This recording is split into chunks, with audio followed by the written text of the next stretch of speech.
पिछले 6 दिनों से ये मामला देखा जा रहा है और देश के हालात भी देखे जा रहे हैं।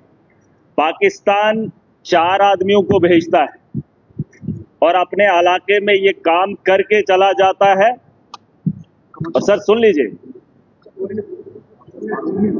सर, 6 दिन हो गए, पूरे देश के अंदर अफरा तफरी का माहौल है। जहां हम गमजदा हैं वहां और जगहों पे ऐसे मामला देखने को मिल रहे हैं। मैं थोड़ा तवज्जो सबकी चाहूंगा।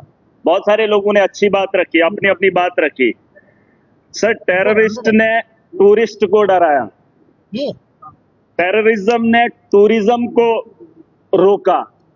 सर, हम पाकिस्तान के उन 4 आतंकवादियों को रोकेंगे अगर, तो ये टेररिज्म ही खत्म हो जाएगा। टूरिस्ट भी अमन से जो है अपने टूरिस्ट की जगहों पे जो है चलेगा।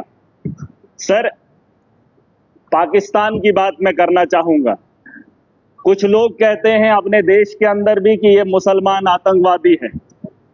पाकिस्तान से आया मुसलमान जम्मू कश्मीर के अंदर या देश के किसी भी कोने में आए तो उसका दाग हमारे माथे पे चिपका देते हैं सर। लेकिन पाकिस्तान के अंदर वही आतंकवादी जब आतंक मचाता है तो उसे पाकिस्तान के लोग खवारिज कहते हैं। क्या कहते हैं?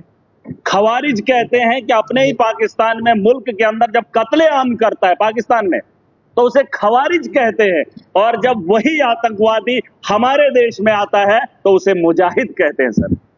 ये शर्म की बात, ये पाकिस्तान को ये बात बताना बहुत जरूरी है।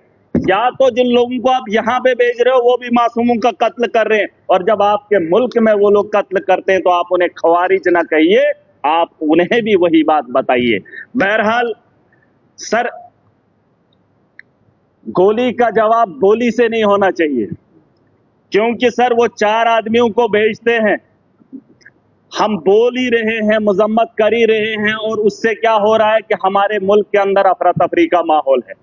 मुसलमान हिंदू के साथ लड़ रहा है। उन्होंने जो नाम पूछा है, उन आतंकवादियों ने जो नाम पूछकर हत्या की है, वो अपने मकसद में सही है सर, चाहे आप इस बात को माने या ना माने।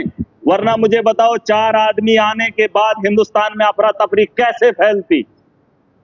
लेकिन वो अपने मंसूबे में कामयाब हैं, वो दिमाग से इस खेल को खेल रहे हैं सर।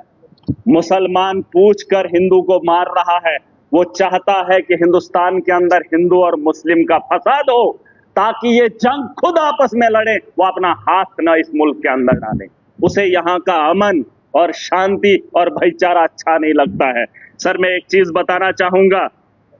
मेरे पिछले दिनों बच्ची 8 महीने की गिर गई, कुर्सी पे बैठी थी तो बगल में वो टाइलें लगी थी, सर फट गया। सर, सर फट गया।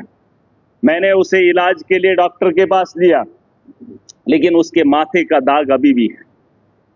बात ये नहीं है कि वो गिर गई और बच गई और ठीक हो गई, मैंने डॉक्टर के पास लिया, उसका जख्म जो है भर गया, लेकिन जो सर उसके माथे पे दाग है वो तभी लगा है क्योंकि वो कुर्सी से गिरकर उसके साथ बजी है। अगर वो कुर्सी पे चढ़ने से पहले ही उसे बचा लिया होता, ना उसके माथे पे कट लगता और ना ही उसके माथे पे वो जख्म रहता। और वो जख्म ये है कि पाकिस्तान से आया हुआ मुसलमान जब यहां आतंक फैलाता है तो हमारे माथे पे जो दाग है उसे मिटाने में हमें सालों साल लग जाते हैं। मैं उसे तो बात ही वही है, मैंने कह दिया है, खवारिज है। सर, मैं बताना चाहूंगा, एक बात है जिसे हम लोगों को समझना बहुत जरूरी है। मैं तो समझता था मोदी जी के नेतृत्व में इस देश को चलाया जा रहा है। आतंक के दिलों के अंदर इतना खौफ होगा, पाकिस्तान के अंदर इतना खौफ होगा कि पाकिस्तान हमला करने की मजम्मत भी नहीं करेगा, ये मेरा दिल मानता था, क्योंकि तकारीरें वैसी होती थी, जलसे वैसे होते थे। लेकिन आज अगर वो वक्त आ ही गया है, यहां अगर मैं अगर ताकतवर हूं, मैं चाहता हूं अगर वो मेरे से गलती करे, मेरे से वो उलझे, मैं चाहता हूं वो कब उलझे और मैं उसको लफाड़े 2 मारकर बिठा दूं।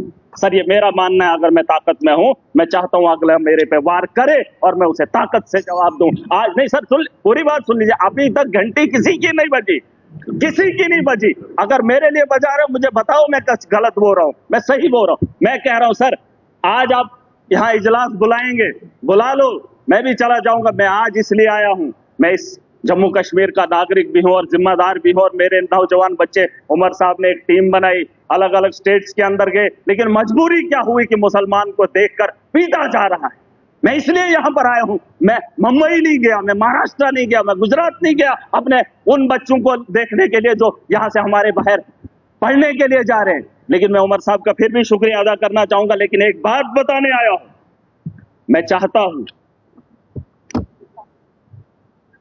सर, मैं चाहता हूं जो बात मैं बोल रहा हूं कि उकसाया जा रहा है। पाकिस्तान बड़े आदमी को, ताकतवर को कभी कमजोर नहीं उकसाता है। अगर उकसाने की गलती पाकिस्तान ने की, मैं खुल के बोलूंगा सर, अगर की, और ये पहली बार नहीं हुआ, जम्मू कश्मीर को मोहरा मत बनाइए। मिलकर आज पूरा जम्मू कश्मीर नहीं, पूरा देश इकट्ठा है।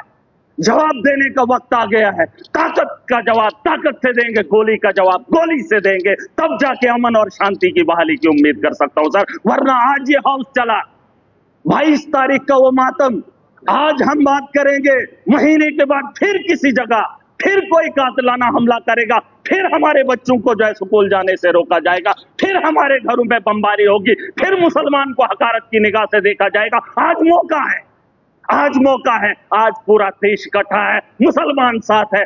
यहां उधमपुर में, पहलगाम के बाद उधमपुर में आतंकवादी हमला हुआ, एक मुसलमान ने गोली खाई।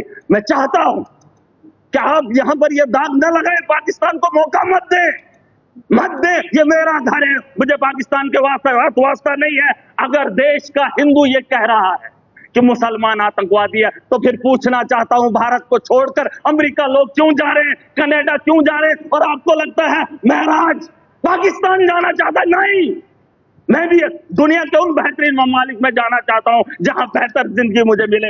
ये भिखारियों का देश, जहां खुद भूखे नंगे लोग हूं, उस पाकिस्तान में मैं जाना चाहूंगा। ये दाग खत्म कर दीजिए, ये सोच खत्म कर दीजिए। मैं एक लोकतंत्र मुल्क में रह रहा हूं, जमहूरियत का मुल्क है, यहां आजादी है, मेरे जैसे इंसान को बोलने का अधिकार है। अरे पाकिस्तान में हालात देखकर इंसान को घिन आती है, लेकिन ये दाग मैं नहीं ले सकता। मैं अपने दोस्त को देश के कोने में पिटते हुए नहीं देख सकता, हिंदू और मुसलमान के साथ लड़ते हुए नहीं देख सकता। पाकिस्तान 4 आदमियों को भेजकर देश का माहौल गंदा कर रहा है और हम उसका हिस्सा बन रहे हैं। सबसे बड़ी बेवकूफी इसी की बात की है। और मैं चाहता हूं सर, मैं चाहता हूं आखिरी बात, सियासत नहीं है, बस दुख है। अगर ये मामला होता ही नहीं तो हम अपनी अपनी कॉन्स्टिट्यूंसियों में काम कर रहे होते। तारगामी साहब ने बहुत अच्छी बात रखी सर। इस हाउस के अंदर जिन लोगों ने हाउस बुलाया, वो किसको फरियाद लगाए, किसको सर? अगर हमारी सलाह लेनी है तो हमें बुला लीजिए, हम आपको बताएंगे, लेकिन आपको विश्वास करना पड़ेगा। अगर आप विश्वास नहीं करेंगे तो इस हाउस को चलाने से, चीखने से क्या बात बनेगी? वैसे तो डिबेट में पाकिस्तान के लोगों को भी बुलाकर बात कर ही लेते हैं, लेकिन जो पानी का मामला है सर, पानी का मामला रोकना ठीक है सर, लेकिन हम उसको उतना नहीं रोक पाएंगे।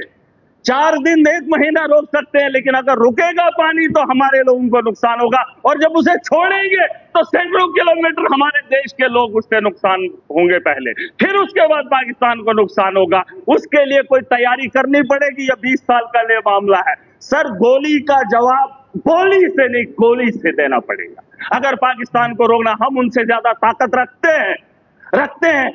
मैं नहीं कह रहा हूं जंग करें, मैं नहीं चाहता हूं कि पाकिस्तान और हिंदुस्तान जंग करे। मैं चाहता हूं कि हमला करें, हम उन पे अटैक करें, जंग नहीं, अटैक करें। अगर हम अटैक नहीं करेंगे, वो रोज 6 महीने, 1 महीने, 5 महीने, 10 महीने के बाद, सर परेशानी ये है कि मैं ऐसे मुल्क में रह रहा हूं जहां मैं परेशान हो रहा हूं।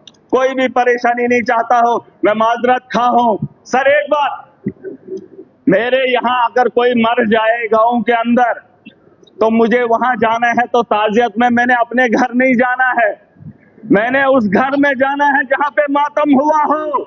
पूछना चाहता हूं सर, अगर बैरून ममालिक का ये दौरा रद्द होता है तो फिर बिहार जाना जरूरी नहीं था, पहलगाम आना जरूरी था, उन लोगों से दर्द बांटना जरूरी था। सर ये मेरा एक दर्द है, दुख है जो मैं बयान कर रहा हूं। Thank you. Hello ji,